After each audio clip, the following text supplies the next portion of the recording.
Quick reading for fire signs December the 5th to December the 6th. Ikakagulat natin to. Kasi there may be some wishes, actions na gusto natin sana ma-experience before, no?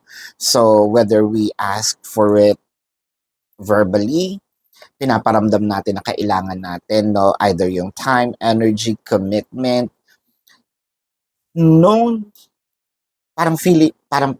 feeling mo na pilit mong gustong mangyari, mas tinitikis ka ni person. And then all of a sudden nung tumahimik ka, nung hindi mo na siya hinihingi, eto na, no? Sabay ibibigay naman ni person.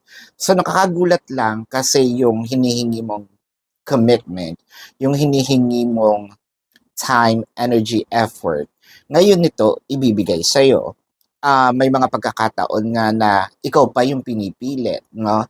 Ikaw pa yung yayayain na makipag-date sa kanya, makipagkita, na parang sasabihin mo, pagod ako ngayon, no? Bakit ngayon mo binibigay kung kailan ako busy? Dati hindi naman ako busy, ngayon medyo mapilit ka. This is your quick reading fire signs for December the 5th to December the 6th. Predicting future isn't my purpose.